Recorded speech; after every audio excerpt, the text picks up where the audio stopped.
There's nothing else you can get that can do what Tesla does. There's all this arguing and fighting. Is the stock overvalued? Politics going on around this story, when I think people are missing what the core story really is. I mean, this is an iPhone moment for cars. This is a moment where transportation is completely changing. I think investors who focus on that signal and ignore the noise are going to do very well. Welcome to the Gigacast. My name is Gav, here today with Farzad and Omar, Sawyer here in spirit. And today we're talking about why Tesla is the most polarizing topic on the planet, or so it seems. It's been this way for a long time. Of course, short sellers, SEC, now you have politics involved and a lot of competition. My personal perspective here is that there's really no middle ground with Tesla because there's so much love or hate involved in this. And that comes from several reasons. One, publicly traded stock, right? Publicly traded stock, you're always going to have a number of things involved because every single aspect of it is so transparent, right? You can see the numbers on a monthly basis and they're changing. And you have people that are betting on upside, people that are betting on downside, people on TV that are going both ways and hammering each other. And then when it comes to the community, I think that there's a very unique community. I like to call them cult communities, but in a good way. You know what I'm saying? So you have, Starbucks and Lululemon and then Tesla, right? And it might be kind of the king of potential cult communities where there's a lot of camaraderie. And we've seen this on Spaces and podcasts and so many other places. And when you have things like this that, one, I think the people that are not part of it, there's going to be some other thoughts, especially if what they think that you're saying is incorrect. They're going to come at you pretty hard sometimes. And so I wanted to just dive in and unpeel the layers of it's more than just Elon Musk, right? And there's plenty of people, some of them close to us, right, that are not fans of Elon, but there's deeper layers to it than that. And Omar, you're one of the people who's been really in the circle of this, right? You have had lawsuits placed against you for your passion for Tesla. We've talked about this endlessly on Spaces. You are going back and forth with people and you're never scared to go back and forth with them. And so I'd love to hear from you, your thoughts on why is this such a contentious topic? Yeah, I mean, Tesla is a favorite stock of both the bulls and the bears. Both the bulls and the bears love it. And there's so much volatility in this name that both sides have been able to make a killing at times. And so you see a lot of passion from both the bulls and the bears. And that's kind of how I got into this. When I got my Model 3, there were a bunch of short sellers posting anonymously on Twitter. They were saying Tesla was a fraud. Tesla was going to go bankrupt. And I just started tweeting, well, I really like this car. I think they're going to be successful. And that became a whole thing. It was a war waged through the media. One of the short sellers sued me and Elon, claiming I wasn't a real Tesla customer. I was secretly hired by Elon to pretend to be a Tesla customer. And we all know how that story turned out. Tesla blew up and the rest is history. But, I think it's really the way Elon runs the company. It's extremely unconventional. The conventional way to run a company like Tesla at a time like this is put out a minivan, put out an SUV, put out a compact car, play it by the book. That's not how Elon likes to run his companies. He likes to think, what is the most batshit crazy thing we could do? And let's do that. Let's risk it all. Let's bet the company on something that could make the company 10x more valuable. And that's going to naturally invite polarization. Either you think, hey, I think the guy who caught a rocket with a chopstick could probably pull this off. Or you think this guy is just doing something that is just not possible. And, it's funny. I mean, the haters, they're just as passionate as the bulls. It's just another side of the coin. We're both following all the news. We're both commenting on everything that happens. It's just the polarization that's different. So, I mean, they say Tesla is the options market. The options activity on Tesla is just crazy. And as long as there's opportunities for bulls and bears to make money, this is going to be a battleground stock for a long time. Yeah, it's totally fair. People go at it really hard. Farzad, I feel like you try to also mean it. I think it's in your bio, professional troll. So it seems like you really lean into that part. I mean, listen, it's one of those things for me where it's fun to have fun.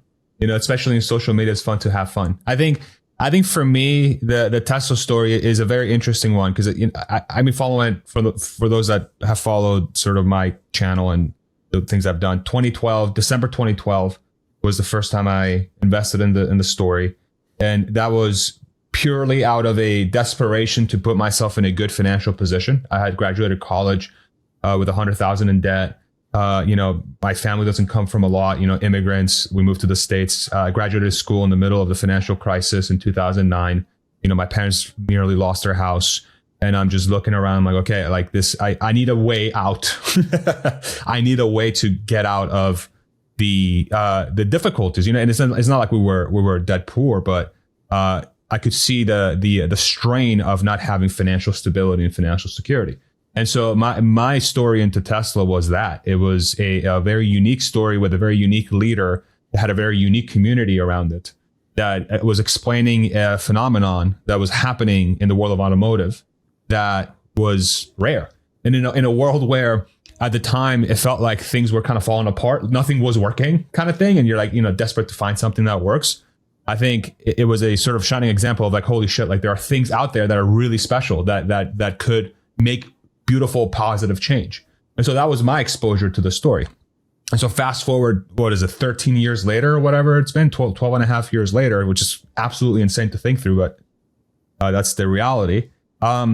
We've seen the story kind of go in waves. It goes from extreme highs. It's like, oh my God, they were profitable for the first time in 2013 with the Model S. And then it goes, Model X launch was a complete shit show. The short sellers piled in, extreme down. And then it's like, oh my God, I'm taking the company private at 420. We're going to have such an amazing future. Okay, cool. Stock goes crazy. Oh, SEC comes with the hammer and Fraudster, et cetera, et cetera. Model 3 ramp. You guys are bleeding cash like crazy. Stock goes all the way down. And the next phase, oh my God, Model Y, Model 3 profitable like crazy. COVID comes in. You can't find a Tesla anywhere. Prices are up 30%. Margins are 35%. Oh my God, all-time highs again, all the way up. And now it's like, oh, here goes Elon. He's destroying the company, politics, etc. And it's just been extreme up and down from the very beginning. It's just the context of and the flavor of the story has changed, but it's remained the same. And I think both of your commentary is dead on. Is that this is a story that has a very unique following on both sides, and it's purely because the leader runs the company in such an unorthodox way, which happens to be public. SpaceX is run in a very similar manner. It's just a much smaller company in a different sort of technical area, but it's private. Like you don't hear about all the disasters that happen at quote unquote disasters that happen at SpaceX, or the terrible quarters they might have. It's because nobody sees them because they're a private company. With Tesla, it's very, very different. So I think that's very on point. And so from my perspective, it's just, I think from a long-term perspective, which is something that I personally try to do when I'm analyzing a company, are the prospects of the long-term of the company intact, especially in relation to the competition, in relation to everybody else, what they're working on, how they're approaching it. I know we're going to talk about Waymo and Toyota partnership and the robotaxi and all that stuff, right? That's what really matters over the long term. And so a lot of this noise, truly, a lot of it is noise. There are some pockets of concern there, especially around, Cybertruck didn't sell that well. There was a stop sale in Q1, but there's also maybe they need to get the prices down a lot more. I'm sure there is some sort of image hit with the Cybertruck. We've heard the stories of people getting flipped off. I think that's a temporary thing that's going to go away. For every downslope in a story, there's a comeback story, right? And Tesla has been known, and Elon specifically have been known to have this story happen over and over and over and over again. But the company has to execute, the CEO has to execute. So what does that mean? You have to deliver on more affordable EVs, but more importantly, you have to deliver on a robotaxi network that is truly fungible, sort of pick up and drop anywhere, virtually anywhere on planet Earth, and you can get millions of these units out per year. And then the foundational technology that powers that also powers a human or robot, which transforms labor. And that's the story. That's the actual real story. It's just in And on a day-to-day, week-to-week, month-to-month basis, it's very hard to separate that out because, Elon sometimes doesn't help himself at all. And so, as people like myself and Omar and you and everyone else on the bear and bull side, our job is to commentate on what is happening and try to give light into what we think is happening. And the beautiful thing behind free speech is that both things, if you allow free speech to happen, both things come to the surface. We have a battle of ideas. We have a battle of where we think it's going to go. And then history will prove who's right, and we'll see. I mean, I feel pretty confident that our side's correct, but yeah, I think a lot of the polarization in Tesla also comes from another unconventional decision they made, which is to not do PR and marketing. Yeah. Normally, companies put a lot of effort into trying to control the narrative around their company. If someone puts out a story, they're going to respond to the story. They're going to have advertising campaigns that present their narrative to the world. And the corporate world has decided this is just essential. It's just part of the cost of doing business. And Elon made a decision to say, well, we're not going to do that. And that means sometimes not having control of the narrative and letting people shit on you and letting people say, oh, this is the end of the company. This is happening and this is happening. And letting people be wrong, often, blatantly wrong in the media, on TV, and ultimately proving yourself through execution and resetting that perception. So that's, I think, something that's very unconventional and that causes a lot of these situations where reporters are reporting one thing that is off base, and it's Elon on Twitter or customers on Twitter who are saying, hey, this actually makes no sense if you use the product. Yeah. And that always gets lost, is like such a great point. The product speaks for itself. It really truly does. And I think a lot of the people that hate the company or hate Elon, I think either have had limited exposure to the product or no exposure to the product. I'm going to take a very wild guess and say 80% of the people that hate on the company and Elon have never been in a Tesla or have never spent more than a few minutes behind the wheel. I think part of that's bringing it back to the publicly traded side is because some of the metrics don't make sense to people who are traditional investors. I have this like super vivid memory, and this was probably one of the times where I was most in the controversy, except for, I guess, recently now that we do a Tesla show. But this was several years ago. It was my senior year of college, and I was in a mergers and acquisitions class, and a lot of the class involved evaluating companies' valuations. And the professor basically was like going through certain stocks, and he was like, who believes that this one is overvalued, undervalued, pieces like that. And he pulls up Tesla and he goes, who thinks Tesla's a good buy here? And I was the only person that raised my hand and said, I think that Tesla's undervalued. And I'd been studying for years at that point, Elon, self-driving, right? Kind of the vision where it was nowhere near there at this point, right? This is prior to 2020. And so the professor basically is like, what do you mean you think this is a good buy? Look at the numbers, right? And puts them up on the board and just does the traditional comparisons, right? The PE ratio is nowhere near where it should be, the PEG ratio, these pieces. And it's just absolutely roasting me in front of this class. And it's like, literally the class is like, this is how you make mistakes. You fall in love with a company and you forget about the numbers. And what year was this? Oh man, this was like 2018, 2019. Did you call him back and tell him how dumb he is? So years later, after we had the huge run in 2020, he reached out to me years later and apologized. Oh, great. Awesome. Yeah, that's great. Yeah. Reached out over email and apologized because like I'd never been roasted like a professor. Like he's like, this is how you make mistakes. I was like, oh my gosh. So, I think that even nowadays you have a lot of people that are still in that mindset of like, I think they don't think that they're, downing a company. I think that they're saying, hey, maybe this is a good company, but it's not worth that, right? It's not a Mag 7. And we should tell people that so they don't make a mistake. And so you have people coming from like, I think a place of earnest, but it becomes very controversial. Yes. Yeah. Well, I think the issue really is when you have a company that is trying to 10x, when they're trying to pursue plans for insane growth, you're not going to be able to see that by looking at the trailing earnings. As we look at the impact of the robo-taxi service in June and what that's going to do to sales and what the new rideshare business is going to do, you're not going to see that by looking at the last 12 months of earnings where the company was going through this struggle and ramping the Model Y. So you have these people who are looking at the trailing earnings and saying, well, how do you support this valuation with these trailing earnings? And then you've got the people who are looking at the future of the business and saying, wow, this could actually be much bigger than even the current valuation suggests. And that's really what it comes down to. I mean, you do have people who are bears who passionately believe, look, we're really saving everybody. We understand this. We understand what a company should be valued at.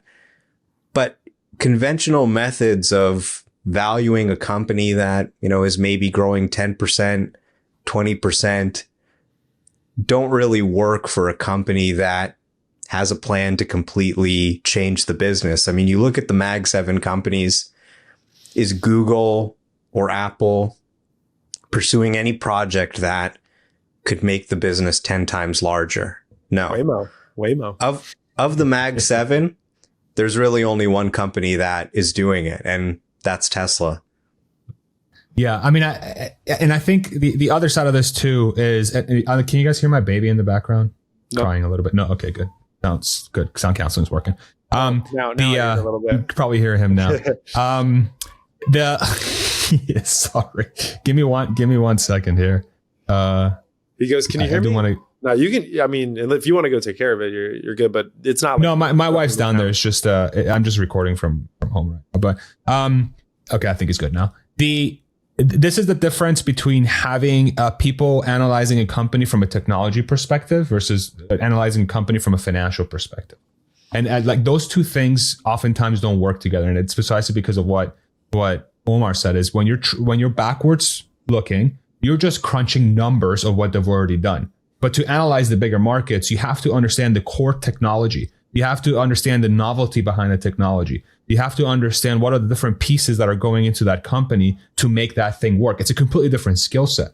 And I think that's why Tesla has the community it has, is because you don't have traditional financial people or traditional stock people or traditional market people looking at the story.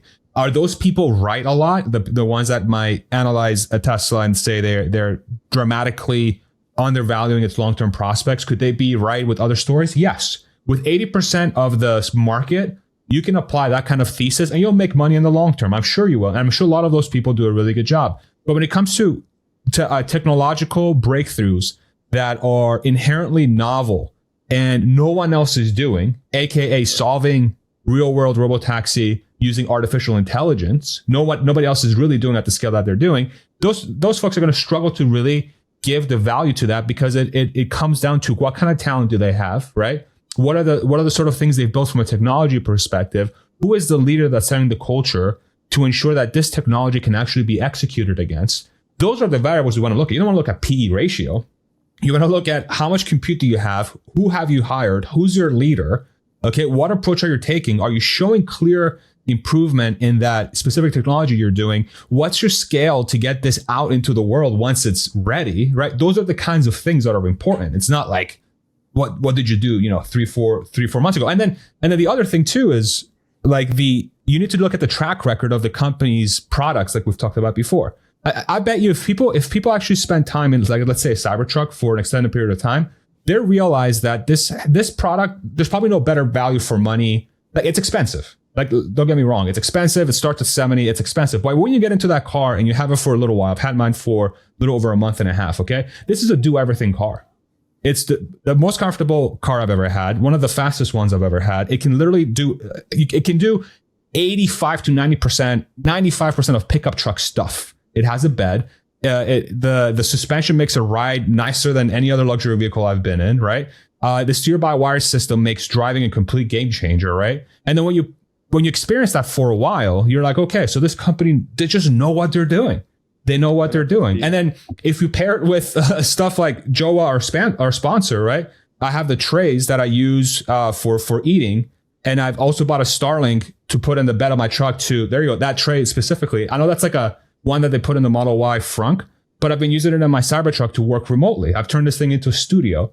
I have a Starlink in the back. I just go in the woods somewhere. I get the tray, I put my laptop on there, or I have food on there, the Jowua tray, and then I record content using the Jowua monitor thing right behind the screen. I can put my phone right there, and I just turn this into a content machine, right? And but yes, could you do that with other cars? Yes, but there are so many other things you can do with a Cybertruck that people don't really realize. Anyway. I feel like I want to give a shout out to Jowua because they're our sponsor, but I really think people that are really doubting the company should spend additional time behind the steering wheel and pedal of like actually get behind the car.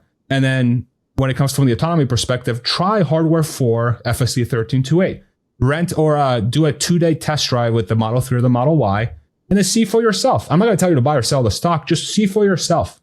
Just see for yourself and see if, okay, does this jive closer to what the people that are on the bull side saying? Or does it jive closer to the people on the bear side? And I think they're going to come away surprised. Yeah, I've been using this Jowua tray too. It's really good.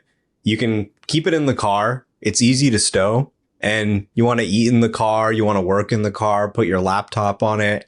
It's a great thing to have. But I think Farzad makes a great point. It's great to understand the financials. It's great to understand the trailing earnings. But when Larry Page and Sergey Brin started Google, you're not going to see that in the balance sheet. You're not going to see that in the trailing earnings. As a matter of fact, people said, how is this ever going to make money? Well, it turns out it became one of the most impressive advertising businesses of all time, bringing in billions of dollars of revenue regularly for decades. When Apple introduced the iPhone, you're not going to see that in trailing earnings. Trying to take Mac sales and figure out what the business is worth as a proportion of Mac sales was not going to tell you what's coming next. So yes, I think you do need to be able to understand the financials, but financials are not going to tip you off when a breakthrough technology comes to the market. Looking at Amazon as a bookstore is not going to tell you what earnings AWS is going to produce in the future. And that's really a moment that we're seeing here with Tesla. If you want to try and figure out what the future earnings are going to be from their rideshare service, from FSD, from Optimus, you're not going to find that by looking at the sales of just Model 3 and Model Y. Right. There's a lot of people that are probably like screaming in their cars right now as they're listening to this going, you're missing the point. And I'm going to talk for a second about what they think that we're missing. But I also wanted to say shout out to Farzad. That was a great case right there for the Cybertruck. I think for those that haven't gone ahead and checked it out and actually felt out the product. I've only ridden a Cybertruck. I haven't driven one just yet, but I know that they're now offering multi-day test rides as well. Which is pretty cool. I saw that they were offering that out. And then those Jowua products that you mentioned, I believe that those work in all the different vehicles, right? It's not just Cybertruck or yeah. So the tray is like flush with the door, sort of like where you set your elbow down on the door, like the door handle, I guess, area, the armrest. And then it also is flush with the center, so the center console thing, like the center armrest. And so you literally have like a flat surface. You can put food there. You can put a laptop there. It's pretty great. Yeah, I know. People like Alex Finn who are turning their Teslas into their workstations. This is a game changer. And so, yeah, I won't harp on this to everybody. If you want to save some money on it and check it out, we're going to put a link down below. Code Gigacast. You can save some money. Check it out. Also on their website. It's pretty sleek looking. And then also I do recommend the clip-on piece as well for recording content and videos, and even just doing phone calls and things like that could be pretty helpful too. Now, the piece that I was saying where I think people are like going to say like, hey, like you guys are missing it is like we made the case for the vehicle, we made the case for the numbers, the data, but there's this whole political side of things now that I think has really tainted the pool a bit. And that I think has drawn people even farther away. There's people that I knew that were not, let's say, big Tesla fans beforehand who, I got them into a Tesla and they felt it and they were like, okay, I could understand this. This is actually pretty neat. I like the ride. But now that you have this whole political side of things happening, they've kind of drawn farther away. And now they're like, okay, well, maybe I like this style, but I'll go with a Rivian, right? Or whatever it is. And so I'm just curious to get your guys' thoughts here on how you think this has kind of changed the already controversial name of Tesla. Yeah, I mean, I've talked about this many times before, but I think there's a legitimate concern around the politics, around the OG sort of customer base of Tesla, which was the green energy, sort of like, people like to say Tesla was never political. Tesla was always political. And I think this is kind of a controversial statement, but like, how many times did you read pieces from right-wing media that said this is a company that's stealing taxpayer money to fund rich people toys for green energy? This is some hippie garbage, right? Look at these left-leaning people, rich liberal coastal elites buying the rich people car. That's all an electric vehicle is, right? So I think what we're seeing here is that the critical mass, like the people that are now paying attention to the story from a political perspective, has 100x or 1,000x from say 2019, 2020, because Elon quote unquote picked the side. I'm not quote unquote. He definitely 1,000% picked the side. But before, for the people that were paying attention to the story closely, like they view Elon as like a right wing guy. He was a left wing guy, right? He was the guy that was literally pushing forward the advent of sustainable transport, and that was a politically charged motive in the United States and Europe. I think there's going to be a portion of the population that's going to be massively turned off by this, and they'll never buy a Tesla ever again, for sure. I think that percentage of the population is in the single digit low percentage, especially from a total TAM perspective globally, especially when it comes to where the car buyers are, which is in the $30,000 or much less. People, I really don't think people that want to get from point A to point B care about politics at all. If that was the case, people wouldn't be buying iPhones because there's cobalt in them, and cobalt comes from the Congo. People wouldn't be ordering stuff from Temu because, Temu is, you're basically funding your biggest rival by just buying the cheapest stuff possible. Disney would have gone out of business because of the quote unquote woke movement. McDonald's would have gone bankrupt after Super Size Me came out and it said how terrible fast food is, and they're hitting all-time highs recently. There's all these different things. We talk about politics. In the short to medium term, there's definitely going to be an impact, but long term, people just want to be happy and they want to buy the thing that makes them happy. And when the product can deliver something that's cost effective and makes you happy in enough time, people are just going to forget. They're going to move on, honestly. And here's another data point I want to throw out there. If people were moving to Rivian en masse, how come their deliveries are down like 20% quarter over quarter? Yeah. Where are they? Yeah, no, it's just kind of like a thing that I feel like I've seen, but maybe I'm just kind of close to people that it seems like their tone has shifted a little bit. But typically, you're that saying, exists. hey, this is the low percentage point, probably the loudest percentage as well, right? Yeah, 100%. So my opinion, when I say that, I just want to be very, very clear. This is my understanding, my analysis of the situation. I'm not gospel. I encourage people to go out there and do their own research on this, but that's my key takeaway. Yeah. Look, I mean, I think there's been a ton of negativity, but then you look at the customer loyalty, the customer retention, it's still the highest in the industry, even from studies S&P Global Mobility did this year. And you've got these narratives, everybody's going to buy a Rivian instead of a Tesla because of politics. But then you look at first quarter sales. Rivian was down 36% year over year. Tesla was down 10% year over year, and they were ramping the new Model Y in 4 factories. So even ramping the best-selling car in the world in 4 factories at the same time, they were only down 10%. Rivian was down 36%. How do you explain this? Well, it turns out there's a lot more that goes into car buying decisions than politics. It's not just who has the best politics, what does Toyota-san, have to say about, Japanese politics? And about 40% of Tesla sales in the first quarter were in China. The Chinese auto market is now bigger than the US auto market and the European auto market combined, and it's growing. And Tesla is the number 2 EV brand in the country behind BYD. They have every choice in the world, the most competitive auto market, and they're choosing Tesla. Tesla's even beating BYD in the segments they compete in. But BYD has a lot of lower priced cars. Right. So I think part of my investment thesis for Tesla is that this political controversy the narrative in the market is that this is a huge negative and it's actually going to destroy Tesla. They're never going to recover. But I think what's becoming pretty clear to me is that politics is actually Elon's political involvement, I think, is actually going to be a huge net positive for Tesla overall. I agree. When you look at what they gain minus what they lost in dollars, it's going to be overwhelmingly on the pro side. And we've seen a few developments recently. We saw Elon follow Transportation Secretary Sean Duffy. Then he goes and announces an autonomous vehicle framework. He's saying, look, we are really going to push autonomous vehicle legislation.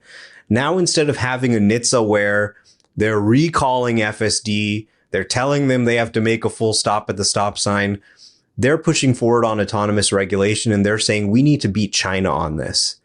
That is worth 1,000 protests. If you can get that regulation changed at a national level, that's going to enable them to do things like put cyber cabs on the road. It's going to enable everybody, not just Tesla either. It's going to enable it's going to help every single autonomous vehicle company. Yeah, it's going to move the industry forward. And then you look at tariffs. You know, these tariffs were potentially devastating to the auto industry. And Elon came out. It was kind of a rare case where he said, look, I actually kind of disagree with the president and some of his advisors like Navarro on this. And you can imagine an alternate reality where Elon supported Kamala and yeah, there's no protesters, everybody's happy. But then you get slapped with these tariffs that just devastate the auto industry and devastate sales probably a lot more than 10%, right? If you have a massive increase in your costs. So having that seat at the table, being a trusted advisor to the president, being able to influence policy decisions like trade. And, you know, we've now seen some exemptions come in for the auto industry that are going to make things a lot easier for them. The economic value of that for Tesla is really being ignored as everyone just focuses on a few loud, angry protesters. And one point I also want to make, I think it's difficult to forget that this whole political movement really started during COVID, where the Tesla factory in Fremont wasn't able to operate because of unreasonable regulation in the state. And then from that point forward, the left-wing party villainized Elon as billionaire bad, you know, like why are you spreading COVID? You know, I mean, he definitely shared some incorrect data about COVID at the very, very beginning, which was from a graph or whatever. I don't want to excuse him there, but there was a very concerted effort to villainize him, primarily because the Biden administration was very pro-union and Tesla was not a union shop. And so there was a large force, and this is a guy that voted for Biden. Let's not forget that either, right? So there was a big forcing function against Elon and his companies in America. An American company was getting the administration, at least publicly, villainizing him. It was the wildest thing I've ever seen. And so I think from his perspective, it's kind of like, okay, so you are trying to, you know, true or not, you're trying to destroy my company. I'm just going to, you know, put my weight behind the person that's going to allow me to operate my company in the United States. And maybe they will help me grow the business, you know, because when we put ourselves, I think Omar's point around, you know, it's like China. I'm going to stop there. I don't want to turn into a geopolitical show, but let's not forget that either. Like the left wing of the political spectrum was very anti-Elon, very loudly. We literally there had to be a grassroots movement to get the Model Y approved for the federal tax credit back in 2021 or whatever it was, because they just accidentally left the car off of getting the $7,500 tax credit. And then, you know, we had to make a ruckus to say, yo, what are you guys doing? Like, this is crazy. So there was an anti-Elon bias from one political party. And that, I think, forced his hand in a lot of ways. You know, I think also just besides how people feel about Elon, people really like Tesla. Like, it's such a different world going online or going on these podcasts and everybody's talking about politics compared to what I'm seeing in the real world. I had some friends come over for a wedding and they were staying with us and they just love the Cybertruck. They're like, yeah, come on, let's go take the Cybertruck. It's comfortable. It's big. It's got this amazing sound system. It's got self-driving. I've been doing some testing where I give rideshare rides with FSD to see how it performs. The passengers, they all love it. You know, you would think you'd see all these angry people and they'd be like, screw Tesla. But no, they're like, wow, this is really cool. I really like this product. And it is just a phenomenal product. I mean, you can have political feelings, but to go back to driving yourself or having to get gas over it, I think it's not surprising that their customer loyalty continues to be very high. Yeah. I'm sure there are people, by the way, who are going to disagree with everything that we're saying, and that's kind of the point, I think, of this whole episode is that there's a lot of back and forth. You guys, as we've been talking the last several minutes, have mentioned the competitors a lot, which is an interesting point to me because I feel like the contention around Tesla is not with its competition necessarily. I don't feel like that's where I see a lot of anger back and forth in those pieces. It's more in the community and Elon and pieces like that. So one of the pieces of news that I know we wanted to discuss was Waymo and a Waymo partnership with Toyota. Waymo, by the way, I didn't realize how small of a sliver of revenue it is for Google. It is the tiniest thing on there. But obviously it is their way that they're going about this. Farzad, Omar, one of you guys want to talk about this partnership and then kind of your thoughts also on how the competition relates to the conversation that we're having? Yeah, I mean, I think the Waymo story is interesting because they were one of the first ones in the United States that cracked the nut of self-driving technology, and they should be given tremendous amount of credit for that. They've laid the groundwork for self-driving regulation. They operate in multiple cities. The number they put out there was 250,000 rides per week, I think it was, right? This is all from a technological standpoint. This is an incredible achievement. It's going to help save lives. It's phenomenal, right? The question has always been, though, is scale. It's like, how realistic is it for Waymo to scale their product? And I think this partnership is, so if you pull up the verbiage, Evan, for the actual partnership, so I want to make it very clear because people are sort of out there saying, okay, this is done. It's a done deal, right? They're going to do it. So reach a preliminary agreement to explore. Okay. They reached a preliminary agreement to explore. So what does that mean?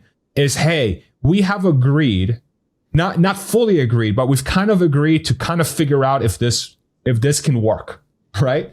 So what does that mean? That means in the world of Toyota, which is a legacy car company that loves, a Japanese car company, no less, that loves to be very diligent and take the steps necessary to make the right decision, the fruits of this partnership, potential partnership, won't really be felt until 3, 4, 5 years down the road, at least, okay? But the key thing here to think about is Waymo has a scale problem. They have 1,000 cars right now. They're mostly Jaguar, the I-Pace that's out on the road. I know they have other cars that they're trying to get stateside that I believe are Chinese that they're trying to outfit with their sensors, right? But they have a scaling issue. They don't own the means of production. Not only that, the method that they're using for actually solving for self-driving is kind of a brute force methodology. They're using LiDAR, radar, vision. They're using a host of different sensors to try and solve for self-driving. And they have HD maps. They have heuristics, which is human code, and they have to map every area they're in.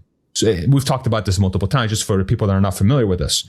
And so in other words, there's a lot of pieces that go into it. It's very complex. It's going to take a lot of time. And then you have to partner with somebody to make your cars. You don't even own the car technology. You just own the self-driving technology. And then you're hoping that somebody can make the cars on your behalf for you to put your sensors on them. So immediately you are offloading the most important part of this, which is scale, to another party. Okay. Compare that to Tesla. Tesla owns the entire stack. They own the means of production, which is the actual cars. And then the method they've used to solve for self-driving is not this complex multi-sensor thing. It's 8 to 9 cameras and a AI computer in the car. And that allows them to get 2 million plus cars on the road per year that can drive themselves. And so the best way to think about it, in my perspective, is Waymo solved the self-driving piece first in a brute force way. It's very hard. It's not very scalable, but they did it. And that's why they're operational first. And now they're trying to figure out the scale. They're trying to get to 1, 2, 3, 4 million cars, whatever that is. Tesla solved the scale thing first. They solved how can we make self-driving cars in the millions, right? So with cameras and AI computer only. So they started with a scale, and now that they're at the point where they're ready to release a robotaxi in June, now they've solved for autonomy. So they got the scale. But what does that mean? The player with the scale wins. And why is that? It's because you're going to be able to be in more markets. You're going to have more cars in those markets. Your wait times go down. People are going to be able to hail them for cheaper because the means of production for Tesla is going to allow them to get to a car that costs less than $30,000 per car to make, versus Waymo, which might have, let's say, 5,000 to 10,000 cars, and each of them cost $100,000 to make. It's like you're just not competing in the same thing. It's literally the same thing as Tesla versus a Ford, GM, or et cetera, et cetera. Is Tesla selling 10x plus of the other players? It's just, now it's the same exact thing with self-driving. You have this compounding effect with self-driving because you don't need a human driver in the loop. It just does its own thing. It just goes out and does the work. So, smart for Waymo. They need to scale, but I have doubts in how realistic that is, especially when you have a player in Tesla that has already solved the scale issue. And now that they're solved for autonomy, they seemed much better positioned to basically permeate the world with self-driving vehicles. Yeah, so, Waymo is a great company. I love Waymo. I use Waymo because they were the first to put driverless cars on the road. And that's great. But if first was all that mattered, then we would be driving GM EV1s instead of Teslas. And you don't want to make that mistake of an investor saying first means you're going to win. Yeah. Winning means... Yeah, exactly. Winning means you're going to win. And that's what matters. So I think the sort of a perception the market has is that this Waymo Toyota partnership means that Waymo self-driving is going to be in Tesla vehicles. You're going to be able to buy this self-driving Corolla and it'll just drive you everywhere, and game changer. Now, that would be a game changer. If they came out with a Waymo Toyota Corolla this year and it could drive you anywhere, that would be a game changer. But as you actually dig into this press release, they're not quite saying they're going to do that. They're saying, we reached a preliminary agreement to explore a collaboration.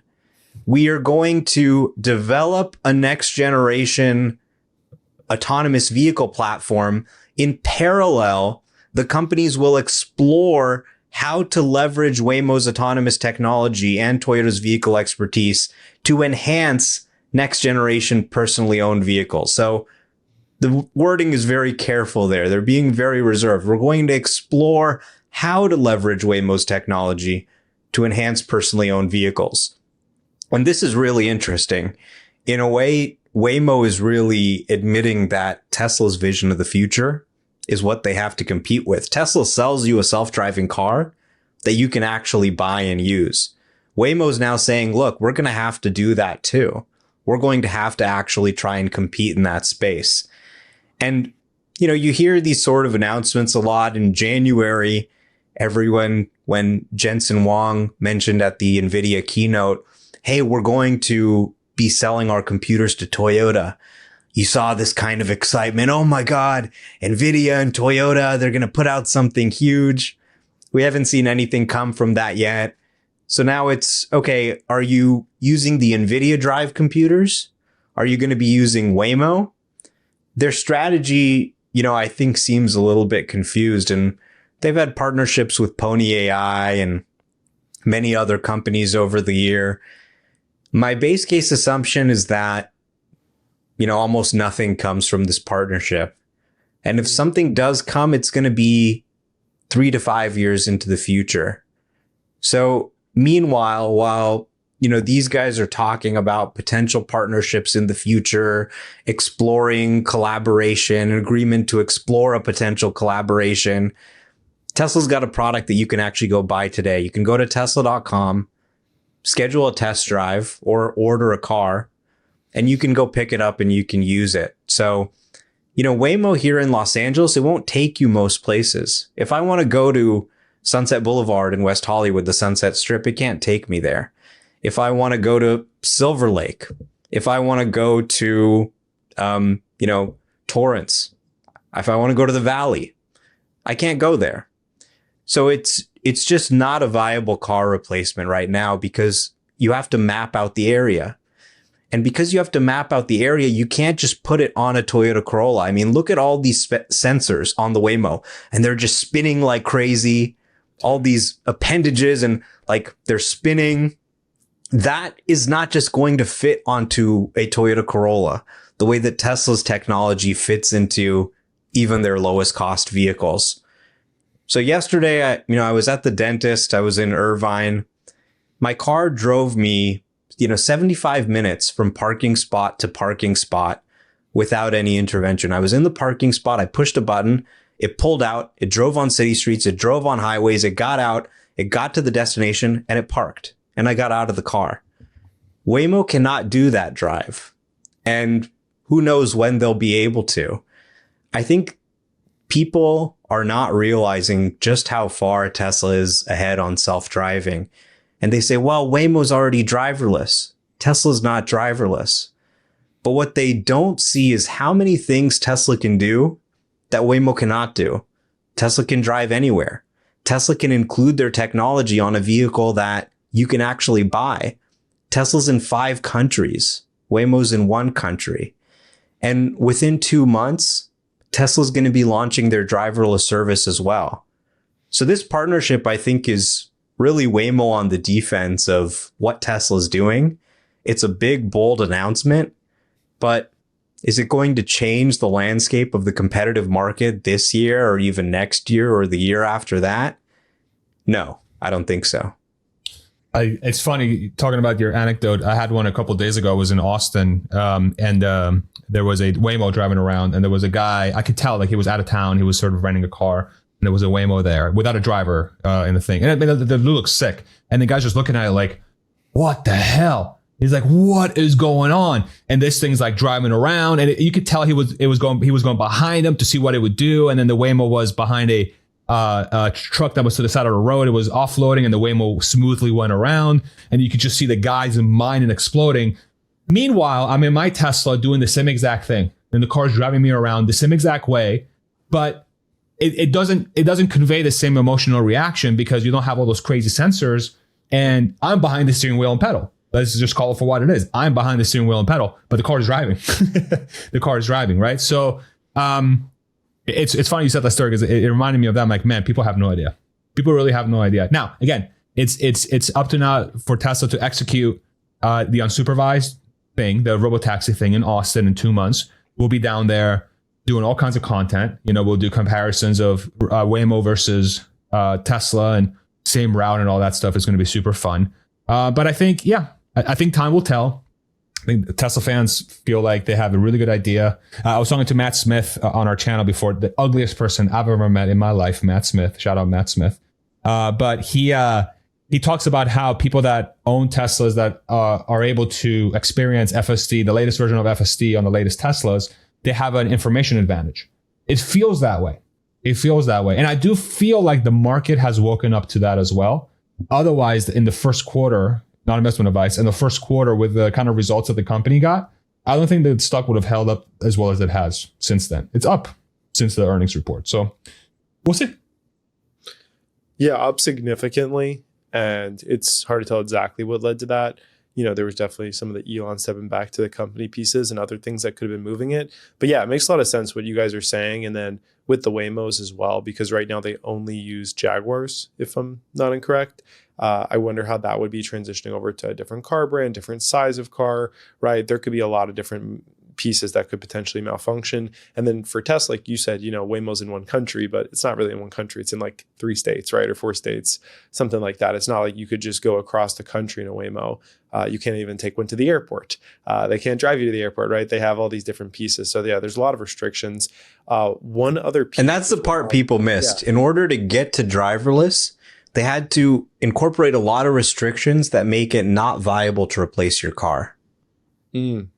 Yes. One other piece before we do go on the competition, just because we're digging into it, there was a video that got released. There were several pictures of a new Slate truck. And this is a modifiable Truck.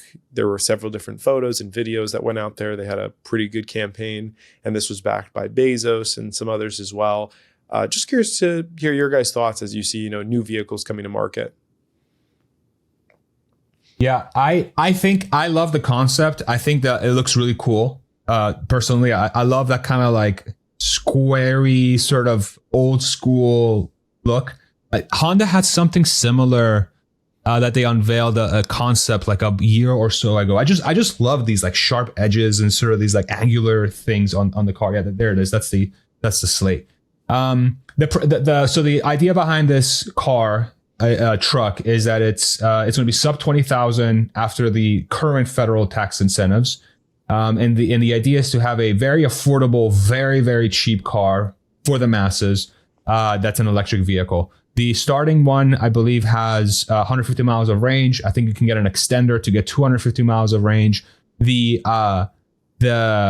energy efficiency seems very bad on the car, to be honest, because it's an 84 kilowatt hour battery and it gets 250 miles of range for a car that small. I'm curious to see what kind of batteries they use, but if they can get the cost down, that's the most important thing here, I think, for them. They're going after a market that in the United States currently has no product, which is the sub 20,000, even the sub 25,000 EV market, unless you buy a Tesla used, which from some of the data that I'm seeing is that they're really flying off the shelves with the current pricing. I think the average days on hand for a used Tesla is like 12 or something, which is very, very, very good. So I think it's very smart. I think it's very unique. I think the idea is great. It's going to be interesting to see how that performs in a world where autonomy is going to become much more common in the coming 2 to 3 years. It doesn't look like they're going to reach production until the end of 26, which is about a year and a half from now. And so I think the auto landscape by then, if Tesla executes on what looks like they're going to execute on, it could look vastly different. But I think there's still going to be a market for people that want to drive their own cars, and maybe Slate will perform really well, especially if it's something that's very easy to afford and it's cool. I think people will still like cool. So I like it. They're an American company, and American manufacturing is amazing, and we should support American manufacturers as much as we can, as long as they're doing a good job. As long as they're actually trying to move the country forward. And I think Slate is doing exactly that. Yeah, I think it's a fantastic concept. I love what they did with it, kind of the blank slate, and you can build on top of it. You can customize it. I love the price point. EVs under $30,000. I think that's really exciting. This is, if you're looking for something in that price segment, it's going to be hard to find an EV. So really looking at this and saying, hey, let's strip out everything. We don't even need to put a screen on this thing. We don't need to put self-driving on this thing. This is just bare bones. Bring your phone, use that as the navigation system. So I think that's great and kind of mirrors some of what Tesla's doing with their more affordable models. But, we say it time and time again, prototypes are easy, production is hard. So they're bringing this thing to market in a world where you're going to have personally owned autonomous vehicles and rideshare expanding rapidly as we get into 2027. If they can deliver on the price or even close to it, even $30K, I think that's going to be huge. But, it's fun from a conceptual perspective. In terms of actually driving a car that doesn't have a screen, doesn't have a navigation system, has 150 miles of range. I mean, clearly it's not going to be good for road trips. This is probably not a personally owned vehicle that I would want as my daily driver. Now, if I'm buying a fleet of these things for my business or something, could be great. But, I think it's a great concept. Whether they'll actually be able to produce it and be successful in the market, we'll have to see.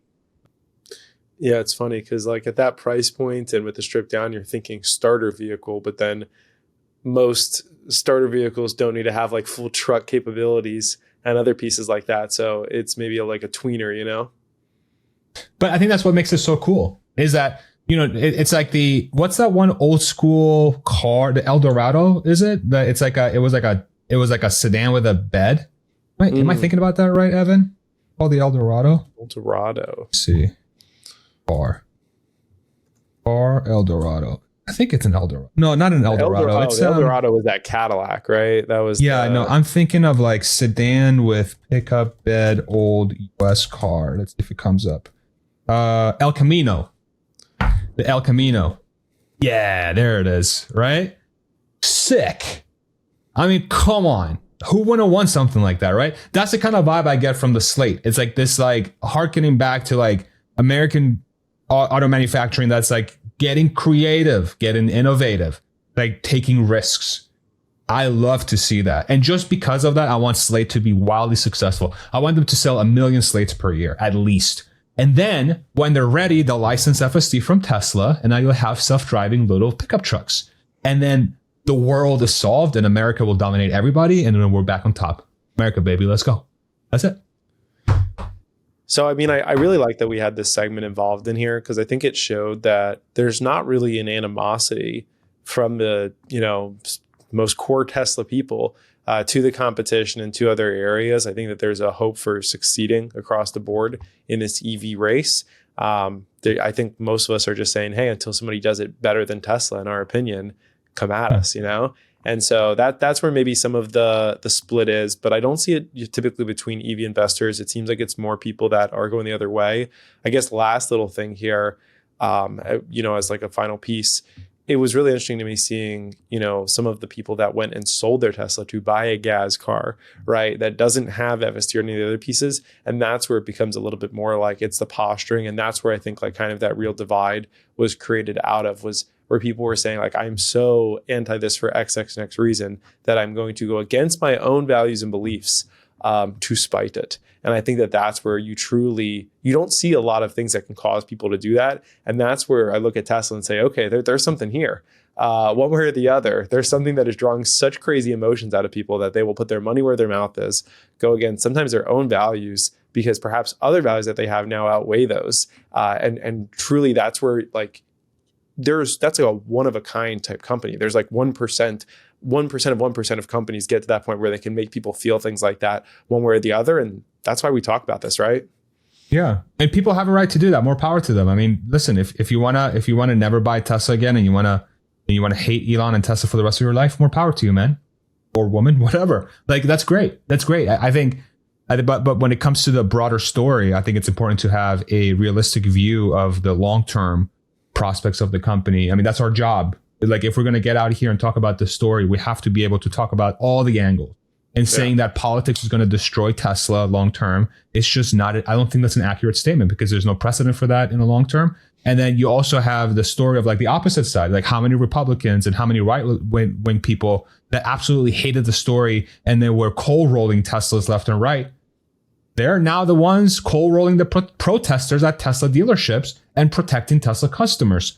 What the hell just happened? We're an upside down world. That's where we are right now. Yeah, I'm pretty excited to see where it is in 5 years personally. Omar, any thoughts from you on that?